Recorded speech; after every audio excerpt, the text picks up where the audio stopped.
Estamos de regreso como siempre, pues bueno, es un gusto saludar como cada martes a nuestro colaborador, el profesor universitario y periodista independiente Jorge Santa Cruz. Profesor, ¿cómo está? Muy buenos días. Hola, Ceci, muchas gracias. Muy bien, espero que usted, que el equipo y la audiencia, sobre todo, se encuentren bien también. Muchísimas gracias, profesor. Pues ansiosos ya de escuchar su colaboración. El día de hoy viene con un tema, como siempre, muy interesante, la cumbre del G20, pues que ya inició allá en Bali, Indonesia, y pues que empieza con presiones para Rusia, pues para que concluya, para que termine esta guerra en Ucrania. Adelante, lo escuchamos, profesor.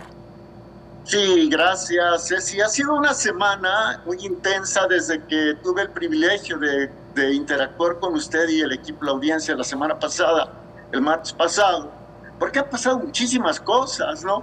Finalmente, las elecciones de medio término en Estados Unidos le dieron un respiro a los demócratas que mantuvieron del Senado, aunque los republicanos muy probablemente tendrán el control de la Cámara de Representantes, con lo que dificultarán los 2 últimos años de gestión de Biden. Pero bueno, ¿por qué cito este asunto? Porque finalmente en la cumbre del G20 en Bali, en Indonesia, dos han sido los protagonistas principales. Uno de ellos, Estados Unidos, y el otro, China. Uno, el presidente Biden, y el otro, el presidente Xi. Estamos pendientes de la declaración de mañana. Usted decía, la declaración final del G20, usted decía que ha habido muchas presiones contra Rusia, y sí, es absolutamente cierto. Estados Unidos y sus aliados empujan una declaración final, perdón por el lenguaje coloquial, promueven una declaración final que diga: nosotros, muchas delegaciones, condenamos la agresión de Rusia contra Ucrania. Sin embargo, el segundo de los grandes protagonistas de la cumbre de Bali, Xi Jinping, el presidente de China recién empoderado, reempoderado, dio su respaldo total a Putin. Y no solo eso, Ceci, el presidente Xi se pronunció nuevamente contra las sanciones unilaterales promovidas por Estados Unidos y sus aliados. Ahí vemos a los dos grandes protagonistas de Bali. Xi se pronunció por el restablecimiento de las cadenas de suministro. Xi dice que la crisis que hay a nivel económico global se debe sobre todo a que Occidente ha roto o ha suspendido las cadenas de suministro de energéticos, de alimentos, etcétera. Y Xi se pronunció porque haya una mayor cooperación internacional, al tiempo que remarcó que Taiwán es de China. ¿Qué dijo Estados Unidos? Pues Estados Unidos, a través de Biden, reconoció el principio de una sola China, consideró improbable que China invada a Taiwán, y también señaló, eso sí, en tono de advertencia, Biden, que llegó caminando a donde estaba Xi. El que ya esperaba era Xi. Ojo con esto. El presidente Biden dijo que habrá más competencia con China, pero sin conflicto. Esto quiere decir, Ceci, amigos, a juicio de su servidor, que se agudizará la guerra comercial entre ambas superpotencias. Por otro lado, el papel de Rusia, desde mi muy humilde punto de vista, ha sido un papel secundario. Ha recaído en el ministro de Relaciones Exteriores del Kremlin, Sergei Lavrov. Y bueno, pues Lavrov se ha conformado con decir que Estados Unidos está detrás de la guerra en Ucrania y que el grupo de los 20 carece de competencias para pronunciarse sobre la guerra de Rusia con Ucrania. El presidente ruso, el presidente Putin, ha dicho que se desarticuló un intento muy sólido para desmembrar a la actual Rusia. Me gustaría, ya para concluir, Ceci, amén de que no sé si haya tiempo para que usted me pueda formular alguna pregunta, me gustaría concluir con lo siguiente. Xi y Biden anuncian una guerra económica entre líneas, descartan una guerra nuclear en Ucrania.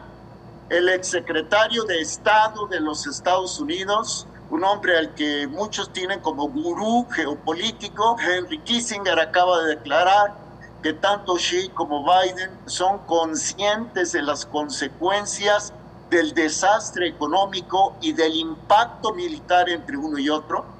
O sea, según Kissinger, no habrá un choque militar entre ambos, lo cual me parece muy acertado. Y por lo demás, entonces, ¿qué sigue? Las conclusiones de su servidor son las siguientes. Más sanciones contra Rusia. El noveno paquete de sanciones contra Rusia es preparado por la Unión Europea. Más apoyo militar de Occidente a Ucrania. La guerra se alargará. De hecho, el secretario general de la OTAN, Jens Stoltenberg, dijo hace unas horas que la OTAN ha entrenado a decenas de miles de soldados. Esto, bueno, le viene muy bien a la industria de la guerra, ¿no? A las empresas fabricantes de armas occidentales. Muy probable crisis económica y financiera en Europa. Los precios de alimentos, los precios de la ropa, los precios de los energéticos siguen subiendo. Más tensiones que no pasarán a mayores en el estrecho de Taiwán. Y ojo con esto, ¿qué pasará con los fondos en divisas extranjeras y en oro ruso congelados en Occidente? Apenas este 14 de noviembre, la Organización de Naciones Unidas aprobó una resolución que podría derivar en el congelamiento del oro y de las divisas rusas depositadas en bancos occidentales. Continuará la tensión, pero me parece, Ceci, esa podría ser una buena noticia de que el mundo podría librarse, estaría casi descartando un conflicto global que nadie ganaría y todos perderíamos, pero la guerra en Eurasia, en Ucrania, continuará y los rugidos del tío Sam y del oso de bambú continuarán por largo tiempo en Taiwán. Ceci. Profesor, ¿qué significa o cómo podemos leer este apoyo que ha dado Xi Jinping, el presidente de China, a Rusia? ¿Cómo lo toma o cómo lo leen en Occidente, tanto Estados Unidos como la Unión Europea? Eso por una parte. Por otra, también se ha hablado de la exclusión de Rusia del grupo del G20. ¿Lo podrían excluir? ¿Qué se necesita para formar parte del G20 y por qué es importante? Bueno, es importante el G20 porque es el que agrupa a las 20 economías más importantes del mundo y un requisito, quizás el fundamental, es que el país que se incorpora sea obediente a la política monetaria posterior a la Segunda Guerra Mundial, la que se diseñó en Bretton Woods. Ahora, efectivamente, hay quienes quieren, el presidente Biden quiere excluir a Rusia del G20. Lo propuso en marzo de este año. Pocas semanas después, el gobierno de los Estados Unidos dijo que era inviable. Entonces, veo muy poco probable que saquen a Rusia, y menos por el siguiente argumento. Ya China es, sin duda, un segundo interlocutor. Ya, es una potencia de hecho en el mundo. El presidente Biden trató de igual a igual al presidente Xi. Y si China apoya a Rusia, bueno, esto quiere decir que Rusia podrá superar las sanciones económicas exportando más energéticos, por ejemplo, a China. Ojalá y alguna vez podamos platicar del poderío chino en la actualidad, pero China en este momento es el blindaje de Rusia. Ahora, usted me pregunta, ¿por qué le conviene a China que Rusia lo apoye? Por una muy sencilla razón, porque sabe que en un momento dado Putin va a respaldar, que Putin respalda el discurso patriótico de Xi Jinping en el sentido de que Taiwán le pertenece a China y además Putin respalda el planteamiento del multipolarismo económico y financiero. Es decir, tanto Putin como Xi promueven un comercio que acepte las monedas de los distintos países y que vaya marginando al dólar. Esa es de momento mi lectura, Ceci. Perfecto. Además de estos temas, el presidente de Francia, Emmanuel Macron, pues señaló que el cambio climático, que el clima pues también es uno de los tópicos importantes en esta reunión del G20, y lo traigo a mención porque pues el día de ayer nos dábamos cuenta a través de diversos medios de comunicación y de redes sociales que el fundador de Amazon, Jeff Bezos, pues va a donar parte de su fortuna precisamente a organizaciones y pues precisamente en apoyo al cambio climático. ¿Qué nos puede decir al respecto, profesor? Claro, qué interesante pregunta, Ceci. En Occidente, el cambio climático es planteado como una estrategia para controlar los recursos humanos y materiales de los países que son potencias de segundo orden o de tercer orden. En Occidente se plantea que es el ser humano el que está acabando con la vida en el planeta. Cuando se soslaya en Occidente, y al decir Occidente me refiero a Biden, a